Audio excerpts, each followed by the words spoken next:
Hello everyone, let's talk about Chang. Oh yeah, by the way, just so you know, I will give a huge spoiler at the beginning, so that you won't waste the time on this video. I straight up hate this game. I will 24/7 shit on this abomination. And if you are one of those people who sometimes struggle to remember how to breathe properly, leave right now. If you want to know why I hate this game so hard, feel free to grab some snack and let's start the video. Okay, let's start with the simplest and quickest one. Optimization and graphic. Yeah, saying that optimization of this game is garbage would be an underestimating of the century. On PC, if you play on high or even mid quality settings, this game will freeze 24/7 or sometimes even crash. If you read Steam comments, most comments are about this game's amazing optimization even on strong PC. Yes, for example,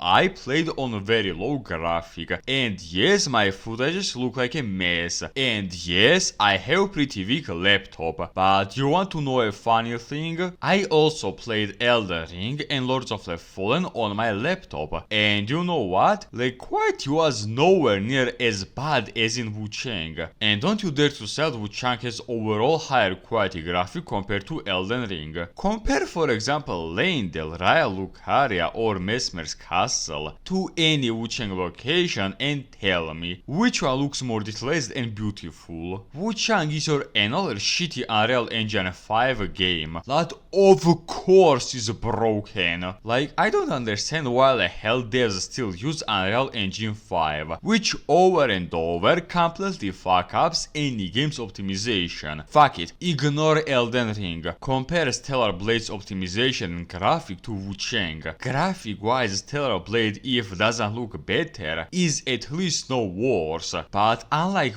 Chang, Stellar Blade had fantastic optimization. So I would recommend all those people who still want to play this garbage, wait for a few fixed patch notes, or just play on PlayStation 5. Now let's talk about a weirder thing that I like to call near infinity amount of artificial difficulty of this game. I unironically think that the main motto of Chang should be hard game no matter what, hardcore no matter the cost. Now let me give you a few examples. In a snow location there are mines that are nearly impossible to see and avoid. You will know about ranged enemies existing only when they shoot something at you. For example, in a snow location, in some camps there are a bunch of dudes with bows, guns, or a fucking cannonball. And like it or no, you will take damage, because the last goddamn thing you expect in a camp is a fucking cannonball that nearly instantly hits you and removes at least half of your HP. A mob in forest that kills you if it sees you for more than 3 seconds, and you will die at least 3 times on this mob, realizing what the hell just killed you. Plus my bigger thanks for basic mobs having a magneto abilities.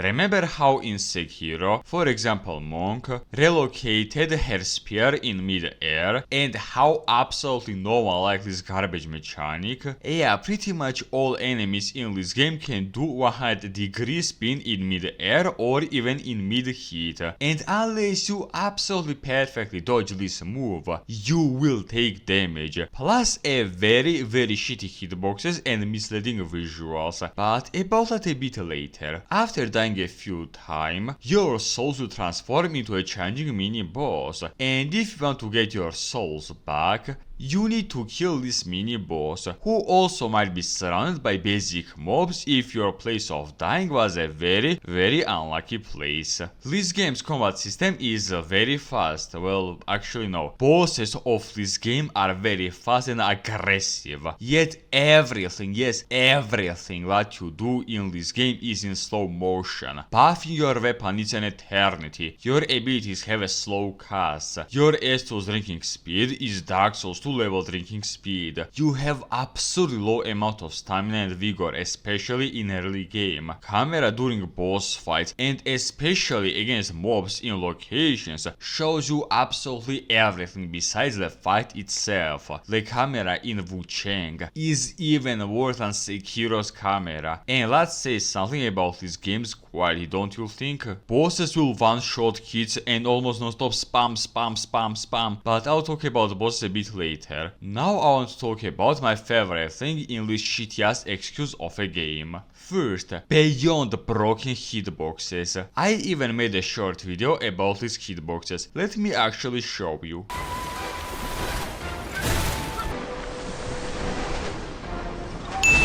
Yeah, hitboxes in this game are 10 out of 10. Like, I am behind this boss. Can someone please explain to me how exactly I took damage? But you know what's funny? Broken hitboxes and misleading visuals are not this game's shittiest part. In this game, if a boss hits you and you fell on the ground, boss can still do damage to you. If in other Souls games, while you are knocked down, you didn't took a damage for a decent amount of time, and after that you could safely roll and continue to fight. But in Wu Chang, devs decided to not give iframes to player while he is on the ground and he is in mid recovery animation. Let me again show you this clip.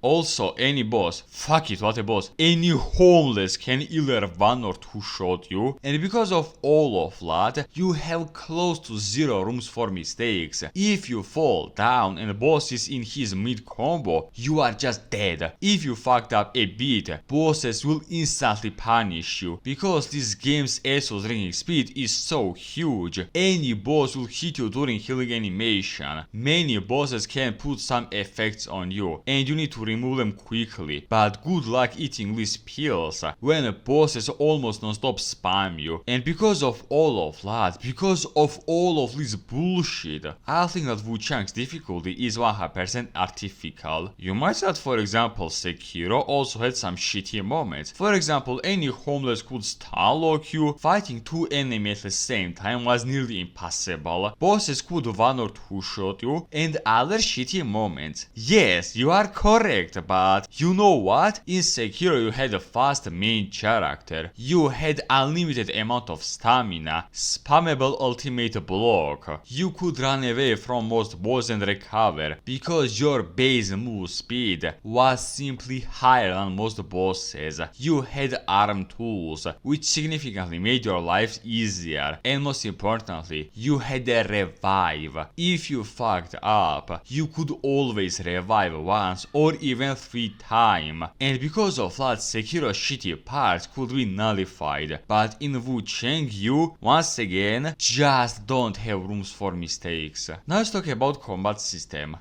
Listen, I know that people are circle-jacking themselves about this combat, because in this game there are 6 weapons with different playstyles and abilities, and that, unlike for example Dark Souls games, you have a skill tree, which by default should make this combat system better than for example Dark Souls 1 or even Dark Souls 3. Yeah, but here is a small problem about that. This game's combat system is nowhere close to be as interesting and fun as Hazan or Dark Souls 3. Fuck it, it's nowhere near Thymesia or Dark Souls 1. You can make the most complicated combat system that you can think of, yet it will be more annoying than fun. Or you can make 2-button mashing game, yet make it extremely fun. The best example of extremely simple yet fun combat system, without a doubt, is Sekiro. Sekiro is unironically 2.5-button mashing simulator, in which 90% of gameplay is you mashing the select button, yet it's one of the most fun and satisfying combat system among all action games. While one of the best example of overcomplicated combat system is God of War 5. In this game you could update everything, starting with your rune abilities and armor passives, and ending with your allies' abilities and your rage. But is God of War 5 combat system fun? No! And Wu Chang is unfortunately in God of War 5 League. Wu Chang has one of the shittiest, uninteresting, and unfun combat system among all action games, or even among all Souls games that I have played. First of all, no matter what anyone will say to you, no the fact that build variety in this game is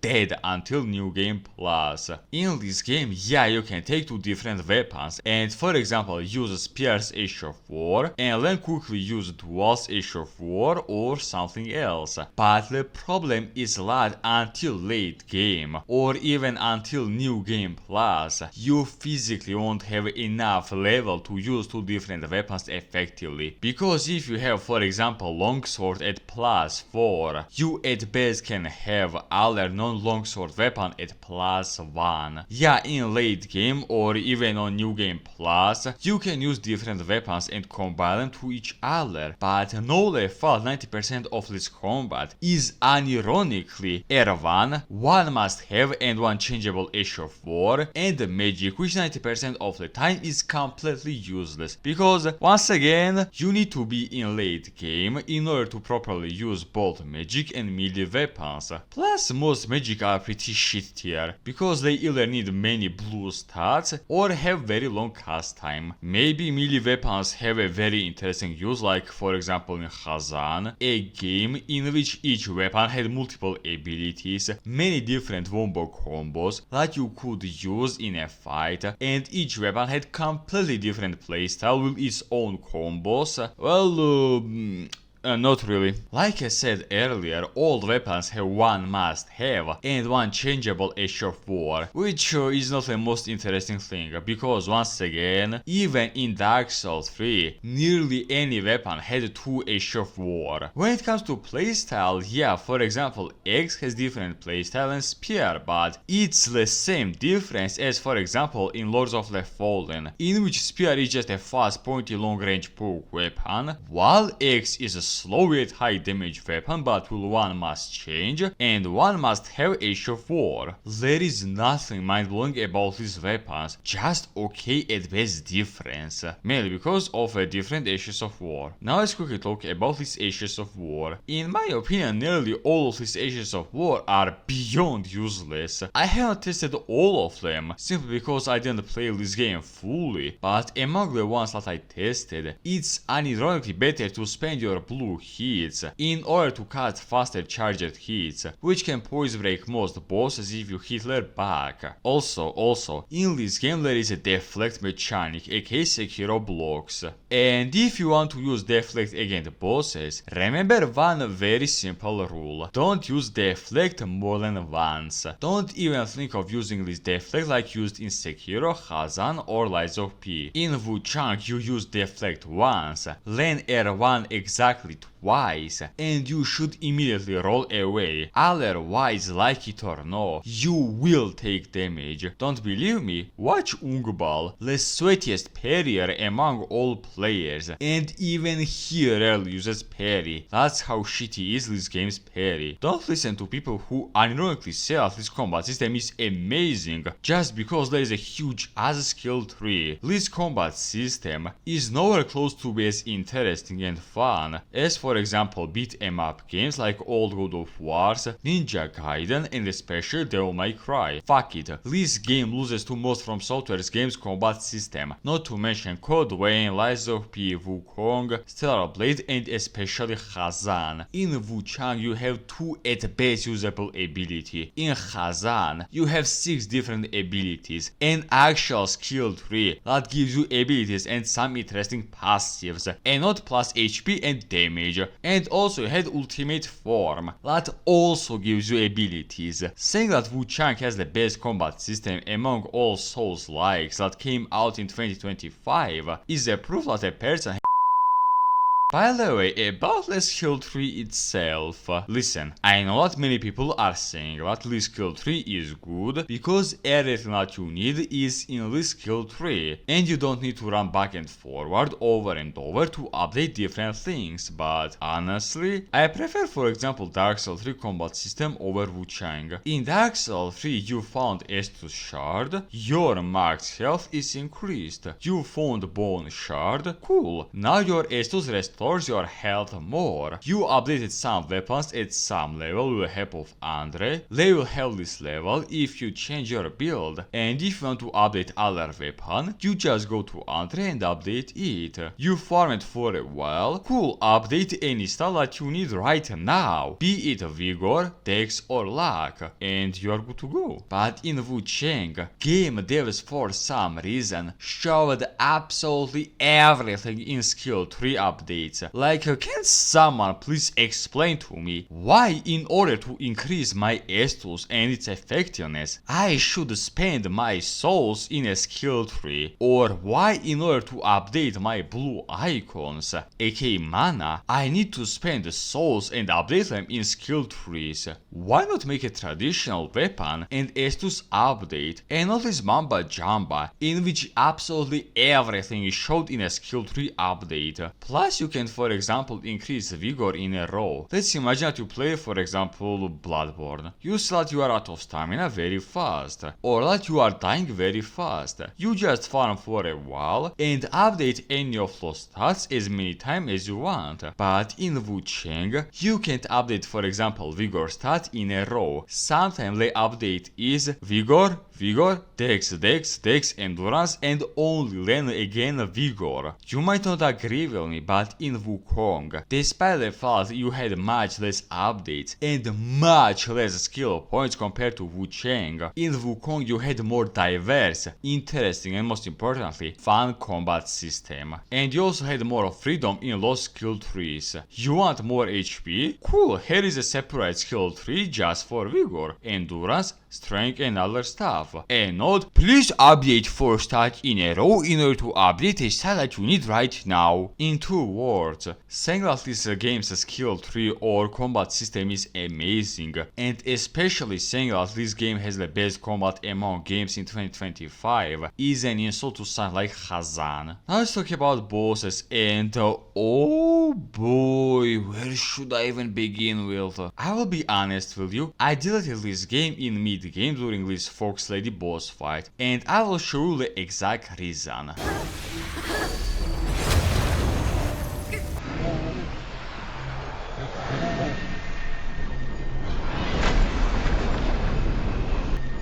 Yeah, each of these dipshits can either flash with one-shot you or they non-stop spam you. Most of these bosses literally non-stop spam you to death, and you have very small amount of rooms to do damage to bosses. And before any of you start bitching that I don't like these bosses because they are way too hard for me, let me present you to Ozma from Hazan. I honestly think that Ozma is the hardest boss that I have ever fought. Bro is just built different. He has insane amount of moves, does a decent amount of damage, has annoying status effects, has free fucking phase in which he over and over adjusts his moveset. But guess what? I never, even once while dying against him, thought that he was a bullshit boss because I had many rooms for mistakes. He doesn't have full HP one-shot hits, he doesn't non-stop spams you, you play as a fast character, you have very fast healing speed, weapons buff speed is also very high and other stuff. Same thing can be said about other Hazan bosses, well, about most of them. Despite the fact that on average I died at least 30 times on each boss, outside of 2 or 3 of them, I didn't even once call them bullshit, disbalanced, or unfun bosses. But in Wu Chang during boss fights I realized 2 very important things. First, if if a boss is a huge monster, the fight is literally either you R1 spam them or they will R1 spam you. No tactic, no reaction, just dumb button mashing in hopes that you will kill big boss faster than he kills you. Against humanoid bosses, the fight is literally them non-stop spamming you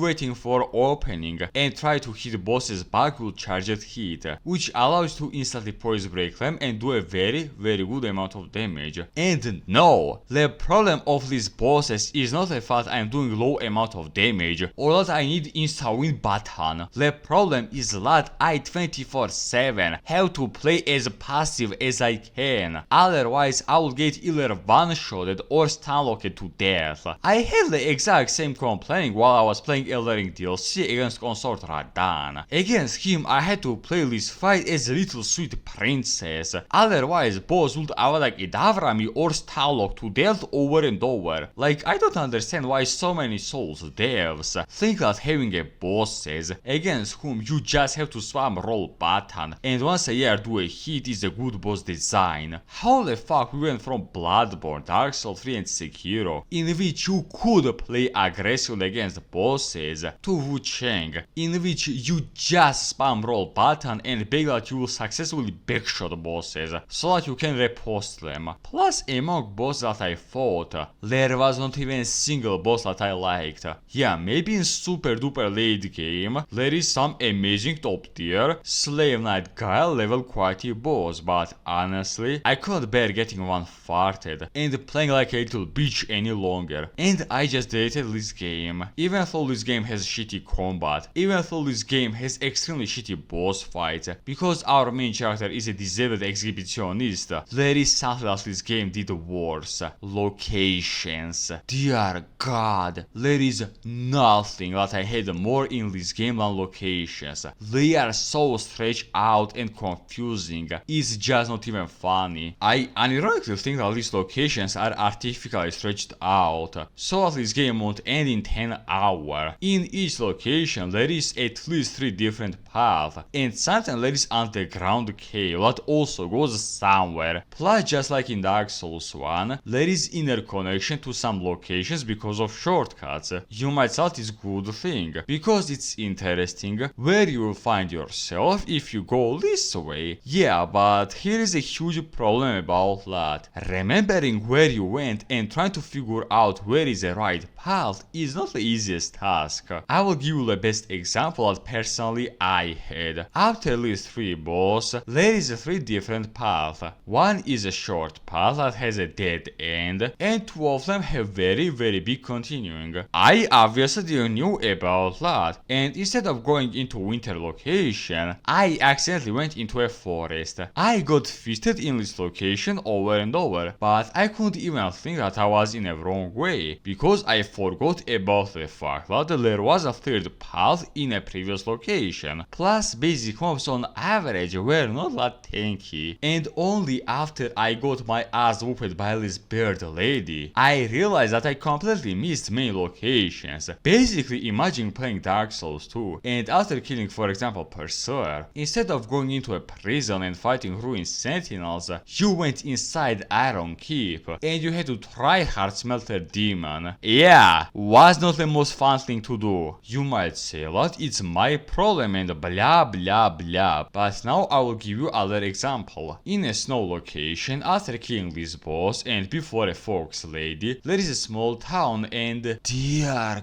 God, trying to remember where was the right path was not the easiest task. In this location I opened 4 or maybe even 5 shortcuts, but instead of being happy, I begged all RNG gods that I won't die, because remembering where you opened a shortcut in these near identical decorations is not the easiest task. I ironically was more happy when I saw dead end than when I found different path, because once again, it's very hard to remember every single path or shortcut in this game. Plus, there are not that many bonfires, which means that if you don't have amazing memory and won't remember where was this shortcut, you again have to run around like a madman trying to remember where exactly you died. Even though many people won't agree with me, I will say it anyway. Souls games don't need either open world or Metroidvanias like Dark Souls 1 or Wu Chang. Souls games need to be linear games in order to be good. Yes, locations should be interesting with some features or amazing memorable design, but they need to be linear, so that you won't have Wu Chang experience, in which you spend more time running around like a madman, remembering where was this hidden shortcut, or Elden Ring, in which your average experience against bots are either, oh, I got one-shotted by this boss from the other side of the map, cool, or oh, I guess I'm where to overlevel for this boss and I just ran him down in less than 10 seconds. Action games, and especially Souls games, need to be linear games, like Hazan, Wukong, Stellar Blade, or even Dark Souls 3, because in a linear game, be it action or Souls game, you spend most of the time on fighting either bosses or basic mobs and mini bosses, and you won't spend unnecessary time going back and forward over and over, remembering where exactly you died in a random side way. Okay, so conclusion. I honestly think that this game's score is 1 out of 10. If you watch my videos for a while, you'll probably know that I absolutely despise Neo, but you know what's funny? In Neo I had a thought like, oh, maybe I should delete this garbage game and never replay it only twice. But while playing Wu Chang, I had this thought nearly every single hour. There were many moments in which when I died, I didn't rage. I straight up laughed with this game's stupidity and bullshit moments. In 2 words, I will say this much. In this game there is simply nothing good. The only good thing about this game is that you play as a sexy lady. But honestly, if you desperately want to play an action game or a Souls game with sexy chicks, why won't you just play Code Vein, Bayonetta, Al Limit, and especially Stellar Blade? I ironically think that Wu Chang is the best AD for Stellar Blade. Before release date, both of these games were popular because main characters were cute and sexy ladies, but after release, Stellar Blade's players realized that Stellar Blade besides sexy chick also has many good moments such as a decent combat system, some cool cutscenes, many sexy outfits, some epic moments, different mini missions that either are interesting or at least have unique playthroughs, a side amount of difficult yet fair bosses, fantastic graphic, fantastic music, and amazing optimization on PC and other small stuff.